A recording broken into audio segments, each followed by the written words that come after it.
నమస్తే welcome to స్వతంత్ర నేను శివాని బులెటిన్ లో ముందుగా హెడ్లైన్స్ చూద్దాం తెలంగాణకు మరో భారీ పెట్టుబడి 2000 కోట్ల పెట్టుబడులు పెట్టనున్న అమెజాన్ ఈ నెల ఆఖరులోగా రైతు బంధు నిధులు రుణమాఫీని దశల వారీగా అమలు చేస్తామన్న తుమ్మల కాంగ్రెస్ నేతలు కర్ణాటకలో చేతులెత్తేశారు తెలంగాణలోనూ 6 గ్యారెంట్లు వెత్తేస్తారన్న హరీష్ రావు ఫైబర్ నెట్ కేసుపై సుప్రీంలో జరగని విచారణ తదుపరి విచారణ తేదీని వెల్లడిస్తామన్న జస్టిస్ బోస్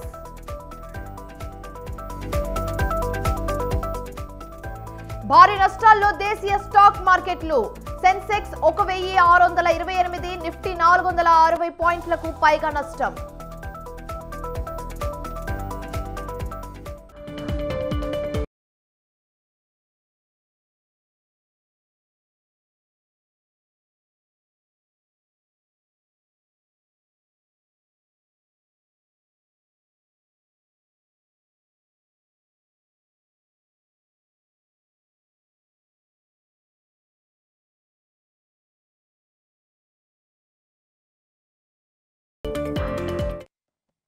బులెటిన్లో మరో బ్రేకింగ్ న్యూస్ చూస్తున్నాం. ఎమ్మెల్సీ అభ్యర్థుల ఎంపికలో అధికార పార్టీలో ఏకాభిప్రాయం కుదరడం లేదు. ఎమ్మెల్యే కోటాలో ఎమ్మెల్సీ ఎన్నికల నామినేషన్ల దాఖలుకు రేపటితో గడువు ముగియనుంది. అభ్యర్థుల విషయంలో నేతల మధ్య భేద అభిప్రాయాలు ఉండడంతో ఇప్పటి వరకు అభ్యర్థులను అధికారికంగా ప్రకటించలేదు. అయితే ఇవాళ రాత్రి వరకు అభ్యర్థుల విషయంలో క్లారిటీ వచ్చే అవకాశం ఉంది.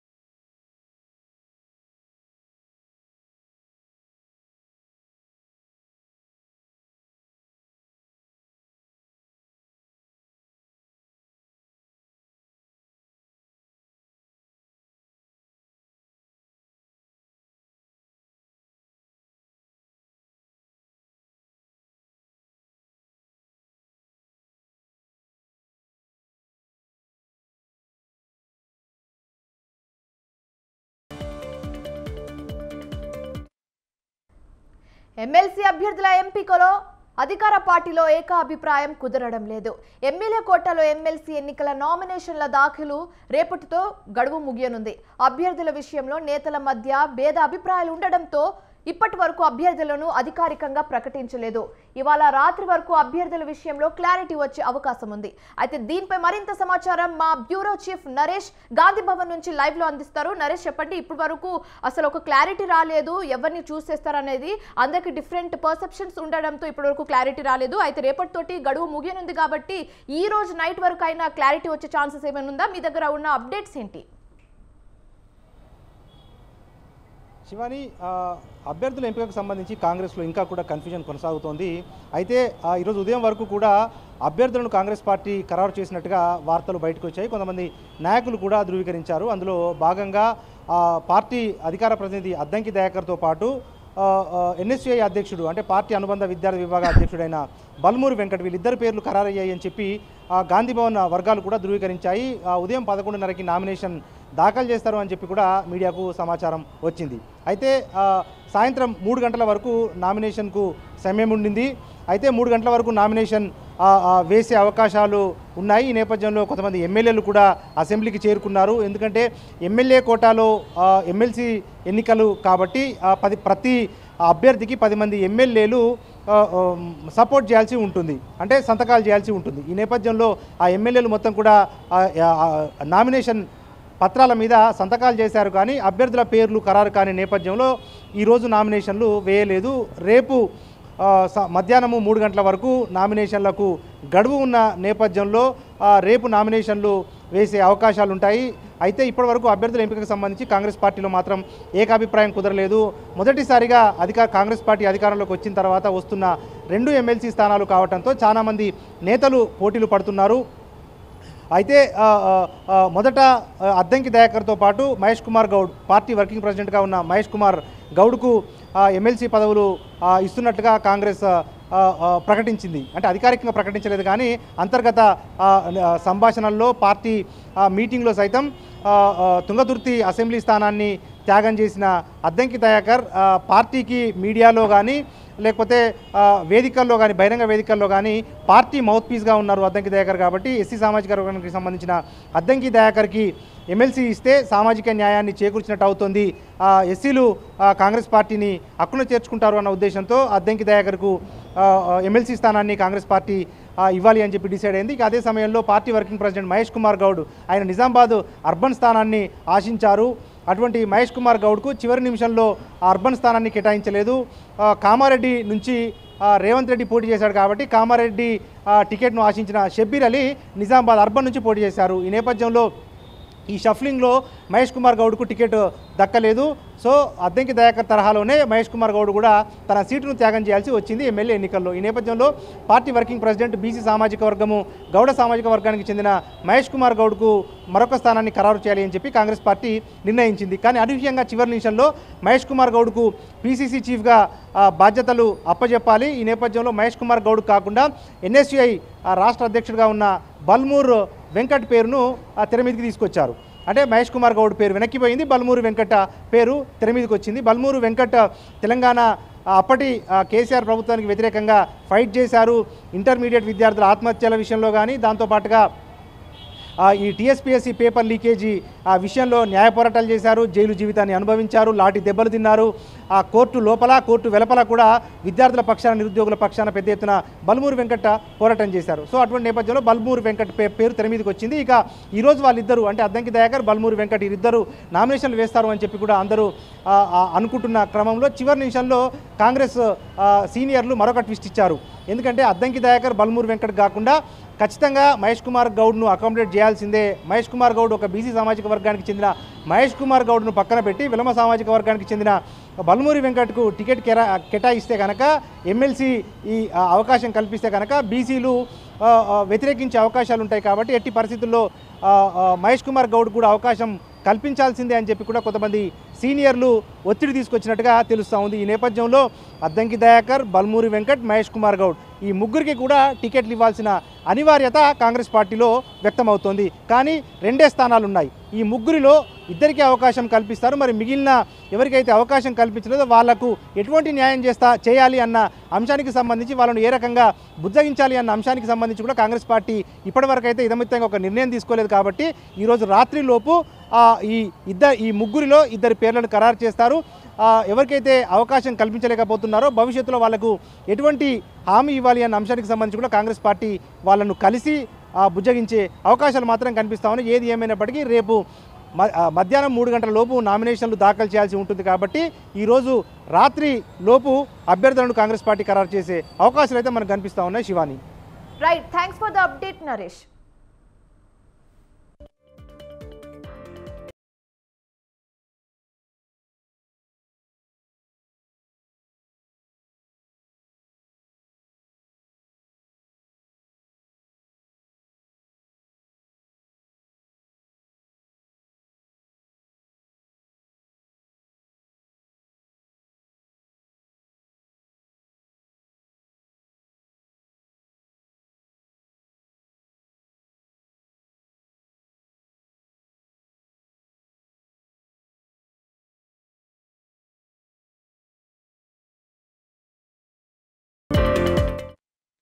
రైట్, బ్రేకింగ్ న్యూస్ చూస్తున్నాం. వైసీపీ నియోజకవర్గ ఇన్ఛార్జ్ల 4వ విడత జాబితాపై సీఎం జగన్ కసరత్తు చేస్తున్నారు. కాగా నేతలు టికెట్ కోసం ముఖ్యమంత్రి కార్యాలయం చుట్టూ ప్రదక్షిణలు చేస్తున్నారు. ఇప్పటికే వెలువడిన 3 జాబితాల్లో పలువురి ఆశావహులకు చుక్కెదురైంది. కొన్ని చోట్ల సిట్టింగ్లను కాదని కొత్త వారిని ఇన్ఛార్జీలుగా నియమించారు. దీంతో 4వ జాబితాపై ఉత్కంఠ నెలకొంది. ఈ నేపథ్యంలో సీఎం క్యాంప్ కార్యాలయానికి ఎమ్మెల్యేలు క్యూ కట్టారు. ఎమ్మెల్యేలు గోపిరెడ్డి, శ్రీనివాసరెడ్డి, చీర్ల జగ్గిరెడ్డి, రవీంద్రనాథ్ రెడ్డి ఇప్పటికే సీఎంఓకి వచ్చారు. కాసేపట్లో మాజీ మంత్రి బాలినేని కూడా సీఎంఓకు రానున్నారు. అయితే ఒంగోలు ఎంపీ వ్యవహారంపై ముఖ్యమంత్రితో చర్చించనున్నారు.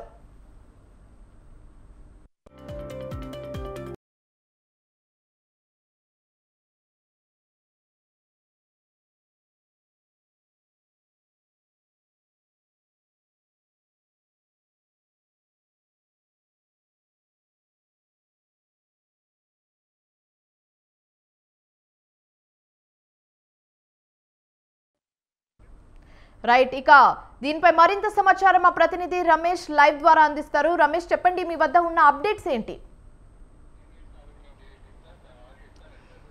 Shivani, YSR Congress party MLA MP అభ్యర్థుల మార్పుల చేర్పులకు సంబంధించి 4వ జాబితా పైన కసరత్తు జరుగుతుంది. ఇప్పటికే 3 జాబితాల్లో దాదాపుగా 59 నియోజకవర్గాలకు సంబంధించి మార్పులు చేర్పులు కార్యక్రమం పూర్తయింది. కొన్ని చోట్ల కొత్త వారికి అవకాశం ఇస్తే మరికొన్ని చోట్ల సిట్టింగులను వేరే స్థానాలకు మార్చడం జరిగింది. అదే సమయంలో 24 మంది ఎమ్మెల్యేలకు ఈసారి ఎన్నికల్లో టికెట్ ఇవ్వడం లేదంటూ ఇప్పటికే వైఎస్ఆర్ కాంగ్రెస్ పార్టీ స్పష్టం చేసినటువంటి పరిస్థితి కూడా ఉంది. ఇక 4వ జాబితాకి సంబంధించి కూడా పెద్ద ఎత్తున మార్పులు చేర్పులు ఉండే అవకాశం ఉన్నట్టు తెలుస్తూ ఉంది. ఈ నేపథ్యంలో 4వ జాబితాలో ఎవరికి అవకాశం దక్కుతుంది, లేదంటే ఎవరికి సీటు రాకపోవచ్చు అనే అనేక రకాల ఊహాగానాలు వెలువడుతూ ఉన్నాయి. ఈ నేపథ్యంలో కొద్దిమంది ఎమ్మెల్యేలు సీఎం క్యాంప్ కార్యాలయానికి వచ్చారు. ప్రధానంగా నర్సరావుపేట ఎమ్మెల్యే గోపిరెడ్డి శ్రీనివాసరెడ్డితో పాటు ఎమ్మెల్యేలు చిర్ల జగ్గిరెడ్డి, రవీంద్రనాథ్ రెడ్డి సీఎం క్యాంప్ కార్యాలయానికి రావడం జరిగింది.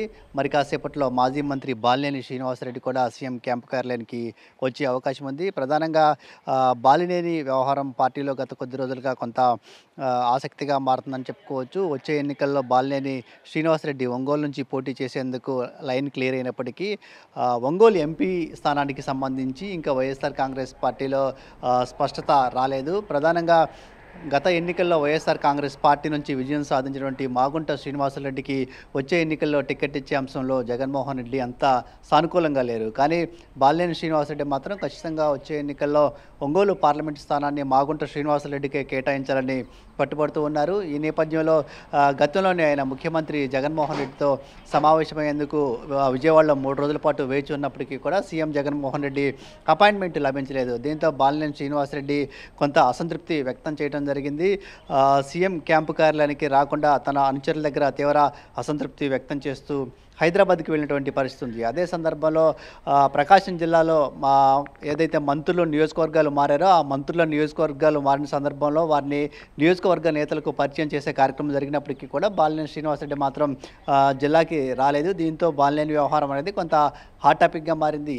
ఈ నేపథ్యంలో బాలినేని శ్రీనివాసరెడ్డిని క్యాంపు కార్యాలయానికి రావాలని సీఎంఓ నుంచి ఆదేశాలు వెళ్ళాయి. ఆయన మరి కాసేపట్లో సీఎం క్యాంపు కార్యాలయానికి రానున్నారు. సీఎం జగన్మోహన్ రెడ్డితో ఈరోజు భేటీ అయ్యే అవకాశం ఉంది. ఈ భేటీలో ఒంగోలు ఎంపీ స్థానంతో పాటు ఒంగోలులోని కొన్ని నియోజకవర్గాల మార్పులు చేర్పులకు సంబంధించి కూడా ఒక స్పష్టత వచ్చే అవకాశం ఉన్నట్టు తెలుస్తుంది. దీంతోపాటు నర్సరావుపేట నియోజకవర్గం ఎంపీ స్థానానికి సంబంధించి కూడా గత కొద్ది రోజులుగా సీఎం జగన్మోహన్ రెడ్డి కసరత్తు చేస్తూ ఉన్నారు.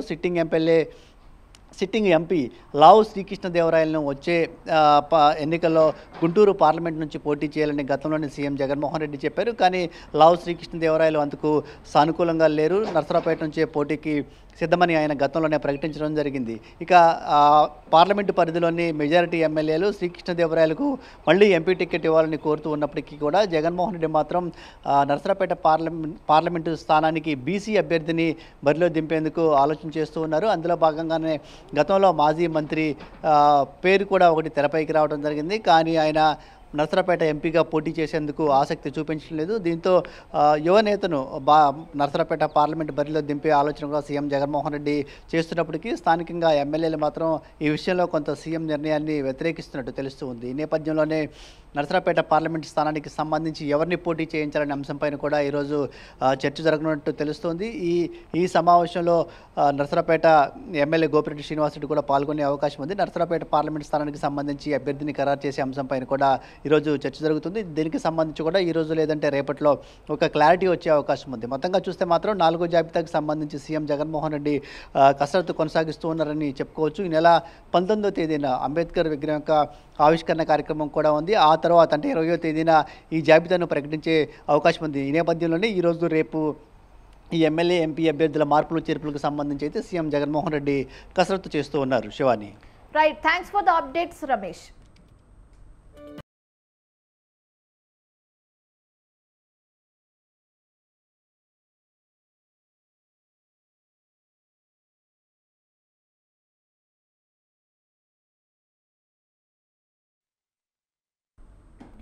పార్లమెంట్ ఎన్నికల్లో కాంగ్రెస్ పార్టీకి తమ మద్దతు ఉంటుందని తెలంగాణ జనసమితి అధ్యక్షుడు కోదండరాం తెలిపారు.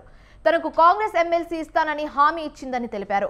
మల్లన్న సాగర్ ప్రాజెక్ట్ సమస్యలతో కూడుకుందని చెప్పారు. దానిపై లోతైన సమీక్ష జరగాలన్నారు. ప్రాజెక్ట్ కెపాసిటీ 8 టీఎంసీలు ఉంటే సరిపోతుందని తెలిపారు. సిద్దిపేటలో పర్యటించిన కోదండరాంకు టీజేఏసీ నాయకులు కోదండరాంకు స్వాగతం పలికారు. మల్లన్న సాగర్ ప్రాజెక్టు భూ నిర్వాసితులకు రావాల్సిన పూర్తి ప్యాకేజ్ రాలేదని దాన్ని వెంటనే ఇవ్వాలని డిమాండ్ చేశారు.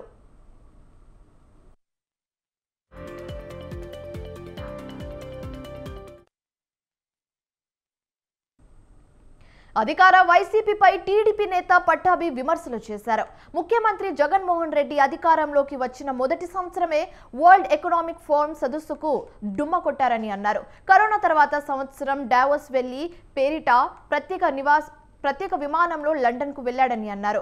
లండన్లో తన పెట్టుబడుల లెక్కలు చూసుకోవడానికి వెళ్లినట్టు అప్పట్లో వార్తలు కూడా వచ్చాయని గుర్తు చేశారు. అయితే ముఖ్యమంత్రి ఫోకస్ రాష్ట్రానికి పెట్టుబడులు తీసుకురావడంపై కాకుండా ఆయన పెట్టుబడి లెక్కలు చూసుకోవడంపైనే ఉందన్నారు. ఆయన జగన్మోహన్ రెడ్డి ముఖ్యమంత్రి అయిన తర్వాత మరి 4 సంవత్సరాలు వరల్డ్ ఎకనామిక్ ఫోరం సదస్సు దావోస్ లో జరిగితే ఈయన ముఖ్యమంత్రి అయినటువంటి మొదటి సంవత్సరం 2020లో డుమ్మా కొట్టాడు. ఎందుకు వెళ్ళలేదో ఆవిడికి తెలియదు. సరే 2021 కరోనా, 2022 ముఖ్యమంత్రి గారు పర్యటనకు బయలుదేరారు.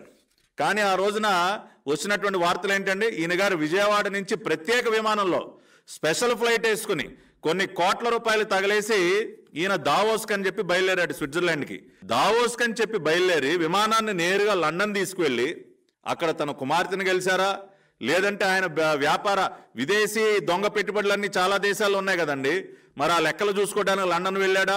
అది ఈ రోజుకి కూడా $1 మిలియన్ క్వశ్చన్. సీఎం గారి దృష్టి దావోస్ పెట్టుబడుల సదస్సు మీద కాదండి, రాష్ట్రానికి పెట్టుబడులు తీసుకొద్దామన్న ఆలోచన ఆయనకి ఏమాత్రం లేదు. విదేశీ విహారయాత్రగా దాన్ని మార్చేసి ఇదిగో లండన్ వెళ్ళి లండన్ మిస్టరీ జగన్ ఫ్లైట్ అక్కడెందుకు దిగింది అంటే సూటిగా బదులు ఇవ్వని 2 మంత్రులు. ఇదిగోండి ఇది ఆ రోజున 2022లో ముఖ్యమంత్రి గారు చేసినటువంటి దావోస్ పర్యటన.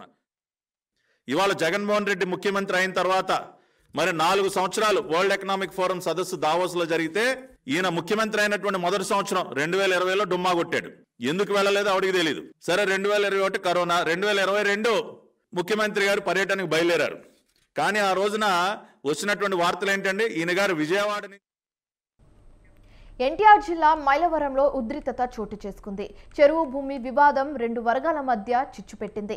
గత ప్రభుత్వ హయాంలో ఈ స్థలాన్ని జర్నలిస్టులకు కేటాయించింది ప్రభుత్వం. అయితే చెరువు భూమి తమదే అంటూ 2 సామాజిక వర్గాల మధ్య గత కొంతకాలంగా వివాదం జరుగుతుంది. చర్చి పక్కనే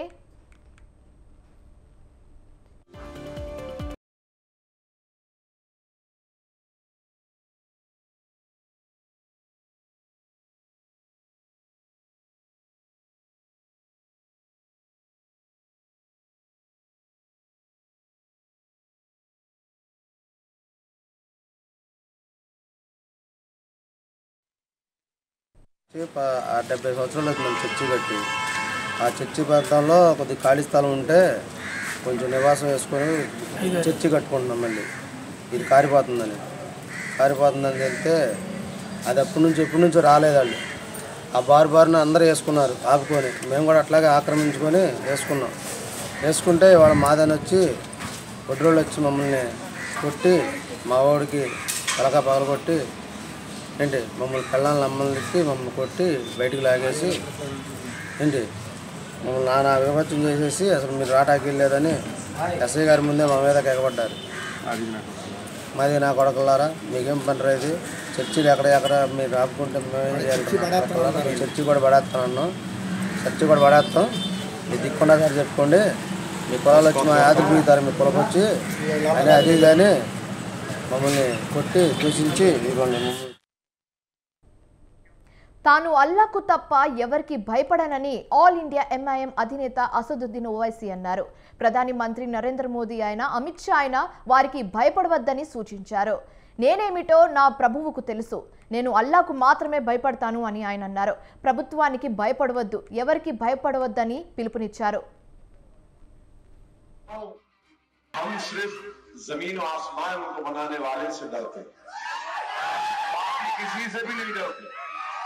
वो मैं गुनाहगार हूँ, खताकार हूँ, सियाकार हूँ, मैं क्या हूं मेरे रब को मालूम, मगर मैं सिर्फ अल्लाह से डरता हूं।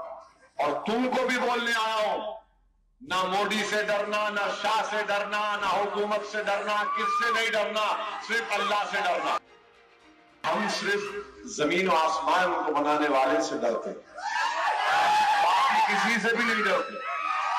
वो मैं गुनाहगार हूं, खताकार हूं, सियाकार हूं, मैं क्या हूं मेरे रब को मालूम, मगर मैं सिर्फ अल्लाह से डरता हूं। और तुमको भी बोलने आया हूं, ना मोदी से। ఈ నెల ఆఖరులోగా రైతుల ఖాతాలో రైతు బంధు నగదు జమ అవుతుందని మంత్రి తుమ్మల నాగేశ్వరరావు అన్నారు. నందమూరి తారక రామారావు స్ఫూర్తితో రైతును తలెత్తుకునేలా రేవంత్ రెడ్డి ప్రభుత్వం కృషి చేస్తుందని మంత్రి స్పష్టం చేశారు. రైతు రుణమాఫీ సైతం ప్రకటించేందుకు ప్రభుత్వం సిద్ధంగా ఉందని ఆయన అన్నారు.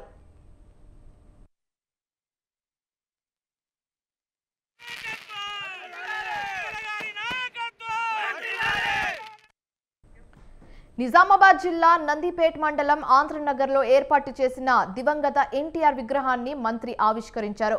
కాంగ్రెస్ ప్రభుత్వం రైతు పక్షపాతాన్ని ఈ సందర్భంగా తుమ్మల అన్నారు. నిజామాబాద్ జిల్లా వ్యవసాయానికి పెట్టింది పేరన్న మంత్రి ఎన్టీఆర్ స్ఫూర్తితో రాజకీయాలకు వచ్చారన్నారు.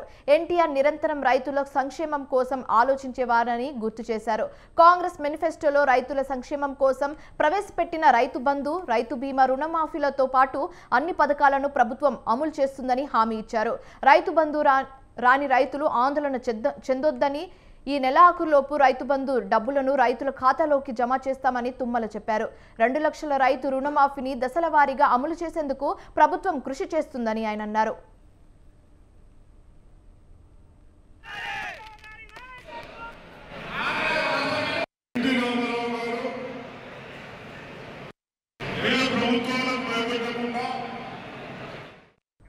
విజయనగరం జిల్లాలో జరిగిన హృదయ విదారక ఘటనపై టీడీపీ అధినేత చంద్రబాబు నాయుడు స్పందించారు. తీవ్ర అనారోగ్య పాలైన బాలింతను 6 నెలల చిన్నారిని హాస్పిటల్కు తీసుకెళ్లేందుకు 5 కిలోమీటర్లు డోలీపై మోసుకురావాల్సి రావడం దురదృష్టకరమన్నారు. ఇలాంటి దుస్థితి రాకూడదనే ఉద్దేశంతో గతంలో ఫీడర్ అంబులెన్స్లు తెచ్చామని గుర్తు చేశారు.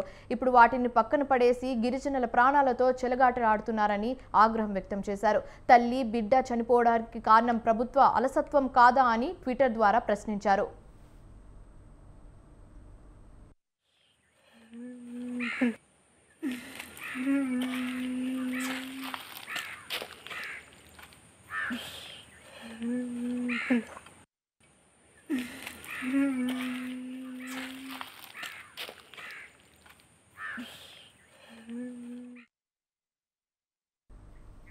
ఇవి ఇప్పటివరకు ఉన్న updates. For more details keep watching స్వతంత్ర.